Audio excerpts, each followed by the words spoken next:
If you can only choose one, pick carefully. On Wednesday morning, the minivan is gone from the driveway next door, so I busy myself collecting words and phrases for Jason in the blank spaces of my sketchbook. Words from commercials, conversations, and books run between my doodles and across the backs of my drawings. The driveway remains empty until after dark. An hour before OT on Thursday, I lay my sketchbook open on my desk and flip the pages, hunting for the right words and phrases to put on Jason's cards. Why not? He already has why, but why not is pushier, like why with a fist on its hips. Out my window, I see the minivan still parked next door. Why not? Because Mom calls clients and Dad's at work, so David's my responsibility. That's why. Just for an hour, Mom said, until we have to leave for OT. I put a Thomas the Tank Engine video, so he shouldn't be any trouble. I pull forward 2 blank cards and scrawl. Yeah, right. Whatever. I know she needs me to babysit sometimes, but I hate when she tells me he shouldn't be any trouble.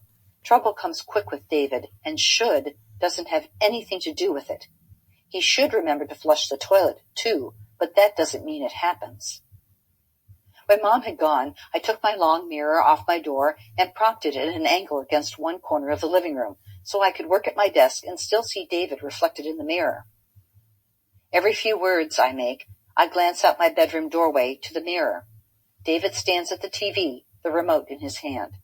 He loves rewinding the trains backward up the tracks and speeding them ahead to almost crashing, over and over. I turn another sketchbook page and choose among the words written along the edge. Sure. You bet. Excellent. Perfect. Frustrating. Pretty. And dazzling. To jazz up and stretch the words Jason has in bigger directions. And joke, so he can be sarcastic if he wants. I peek toward the mirror. The TV train steams ahead, billowing smoke toward the shed. Watch out, David repeats, a perfect imitation of the narrator's voice. But at the last second possible before the smash, David hits pause. Jumping in front of the frozen TV picture, he waves the remote in circles like it's a magic wand. Watch out! On the next page is my half-finished portrait of Jason. I pick up a pencil and add the details I couldn't add in the waiting room. Eyelashes, thick eyebrows, and the outline of his thin lips. Part of me wishes I could tear this picture out of my sketchbook and crumple it into a tight ball so I don't hear his mother's scolding in my head when I see it. But the rest of me is bothered that it's incomplete. Too much like a secret. Are you busy? A girl's voice asks. I drop my pencil and flash a look from my unmade bed to the folded clothes piled on my bureau. Cinnamon and Nutmeg crane their necks to "Week!" at Mom and the girl from next door standing in my doorway.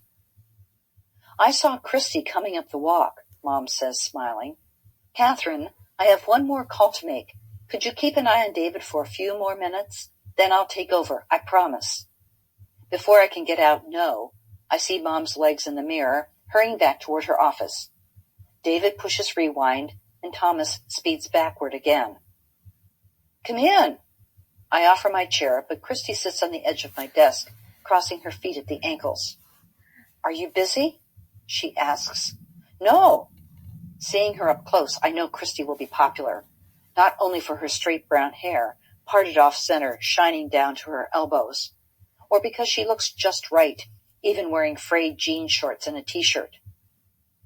Christy radiates cool, and I know it as sure as I know David will stop that speeding train at the last second. Part of me feels sorry because she doesn't look like a flashlights and Morse code kid, but the other part of me is excited. I'm glad Mrs. Bowman sold you her house, I say. Well, I guess technically the realtor sold it, but I'm glad your family bought it because I've always thought it would be great if a kid lived next door. Mrs. Bowen was nice, but she was really, really old. I clamp my teeth together to keep anything else dumb from escaping my mouth. Christy drags a strand of her hair between her fingers. I'm glad, too. I was scared I'd have to start school next year without knowing anyone. My lips spread to a smile, imagining Melissa's surprise as I introduced Christy into our group. This is my friend Christy, I'll say. We hung out together all summer. I glance up my doorway to the living room. Where's David? Ryan said there's a bus stop at the end of the street. I lick my bottom lip to keep from grimacing. At the corner. That's great. Christy continues to twist her strand of hair. I used to walk 3 blocks to catch the bus, even when it was freezing or raining. Mom would say, take the umbrella, as though anyone carries an umbrella. David insists on bringing his bright red umbrella to school, even when it's only cloudy. My mom's like that too. Leaving out isn't the same as lying. She always says, well, at least wear your hood, I continue, like I'd want hood hair. Christy smiles, letting the twisted strand fall back to her arm. Ryan said he lets kids wait in his house when it's raining, since he can see the bus come from there. But only if you're invited. I peek out the doorway into the empty living room. Part of me would like to tell Christy the truth, but I don't want our conversation to become about David. At the bus stop, I always tell him, you have your umbrella, grabbing the back of his jacket to keep him from following Ryan's friends up the steps. Going inside is for kids without umbrellas. I would be honest, but David doesn't understand invited and not invited. He thinks everything is for everyone. Ryan's nice, Christy says. Don't you think so? Nice as a cockroach. Want some sherbet? I ask. When you want to get out of answering something, distract the questioner with another question. What kind? Christy asks. Raspberry. David rushes through my doorway, his eyes wide with panic, an audio cassette in his hand. Fix it? The tape is pulled out of the cassette, hanging in a long, delicate loop. At first I'm relieved that's all that's wrong until my guinea pigs start to squeal. With the cassette over one ear and his hands shielding the other, David yells, Quiet, pigs! Christy shoots a worried glance from David to the guinea pigs to me. I pry the cassette from David's fingers, knowing it'll be faster to deal with the tape than the tears filling his eyes. Don't worry, this'll only take a minute. I spin the cassette around and around on my finger, wishing I had 2 more hands, one to give the guinea pigs hay to quiet them, another to cover David's mouth as he shrieks. I spin the cassette so fast my finger keeps slipping out of the tiny hole. When the tape lies flat and tight, I slide Frog and Toad together into my cassette player and push play. Arnold Lobel's deep voice joins the guinea pig squeals, and David's face lights up like Christmas morning, Halloween night, and his birthday, all rolled into one big grin. You fixed it! Go find Mom, I say, pressing the cassette into his hand, and tell her I'm done babysitting. Before I close the door, I peek into the living room to be sure David's headed toward Mom's office. He disappears down the hallway, swinging his arms. That must be hard, Chrissy said. Even regular little brothers are a pain. Regular. Snarls in my stomach. I grab my sticky notes and write, Dad, buy a new tape player, and stick it on the back of my door to remember to tell him. Again. To quiet my guinea pigs, I pull strings of Timothy hay from the little bale I keep under the cage. Nutmeg yips as Cinnamon steals her hay. They're so cute, Christy says. Can I hold them? Sure. I toss her a towel. Better put that on your lap in case they pee. I slide one hand under Nutmeg's chest and cup her back legs with my other. Cinnamon weeks until I set her next to Nutmeg on Christy's lap, and the squealing turns to happy pig cooing. Nutmeg, I thought I'd never see you again. Say, what are you eating?